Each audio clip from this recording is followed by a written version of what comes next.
मेरा नाम स्वप्निल नायडू है। आप मुझे बहुत अच्छे से जानते हैं और कई दिन से मैं आपके लिए वीडियो नहीं बना पा रहा हूँ due to some busy schedule. देखिए, आज मैं आपको बताने जा रहा हूँ कि द ट्रीटी ऑफ इलाहाबाद ये क्या थी। देखिए, ट्रीटी ऑफ इलाहाबाद का मतलब ये था कि उस समय मुग़ल एम्पायर्स को दो तरीके के शासन दिए गए थे। एक शासन था जिसमें कि आपको कानून व्यवस्था बनाए रखनी है, यानी पुलिस या आर्मी आपके अंडर में, और रेवेन्यू जो था वो ब्रिटिशर्स ने रखा था। बाद में ऐसा हो गया कि ब्रिटिशर्स ने इसे जानबूझ के किया। इसके पीछे रीज़न था, अगर कोई भी विरोध होता है तो वो एक मुग़ल एम्पायर या फिर एक नवाब या फिर एक राजा के अगेंस्ट होना चाहिए, वो ब्रिटिशर्स के अगेंस्ट नहीं होना चाहिए। यानी ब्रिटिश ने अपनी एक इमेज बनाई थी इंडियन पब्लिक के सामने कि हम तो बहुत अच्छे हैं, हम आपका डेवलपमेंट कर रहे हैं, आपका राजा ही बेकार है। अब राजा के पास जब उसकी फोर्सेस इतनी ज़्यादा प्रिपेयर्ड नहीं रहती थी, तो ब्रिटिशर्स ने ये बोला, ठीक है, हम आपको सिक्योरिटी देते हैं, आप अपनी फोर्सेस मत रखिए, आपकी फोर्सेस कोई इतनी खास प्रिपेयर्ड नहीं है, उन्हें ना गोली चलाना आता है, ना वो ट्रेंड है, हमारे पास ट्रेंड है, अनुशासन फोर्स है, आप हमें रेवेन्यू थोड़ा सा दीजिए, हम आपको सिक्योरिटी प्रोवाइड करेंगे।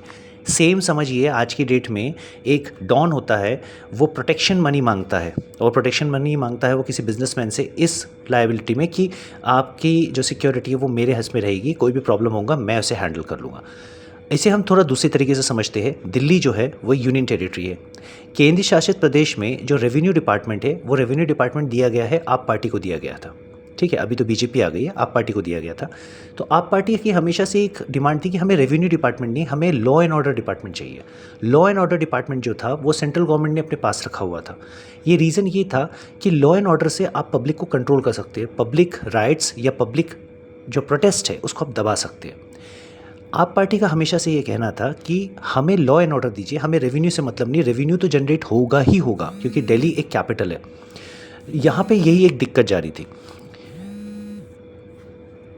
तो इन चीज़ों को अगर हम समझते हैं तो हम यहाँ पे हम ये समझ सकते हैं कि कहीं ना कहीं आज की डेट में भी रेवेन्यू और द सेक्शन ऑफ जिसे हम कहते हैं लॉ एंड ऑर्डर, ये एक बहुत बड़ा कॉम्प्लिकेशन है।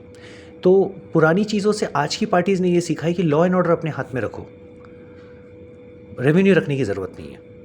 तो मैंने आपको ये सिंपल बताया है, कुछ स्लाइड्स मैंने दी है और कुछ एविडेंस मैंने दिए हुए हैं जिसमें कि द ट्रीटी ऑफ इलाहाबाद किस तरीके से रिटन था। उर्दू डॉक्यूमेंटेशन भी है और इंग्लिश डॉक्यूमेंटेशन भी है, आप उसे जूम करके पढ़ सकते हैं।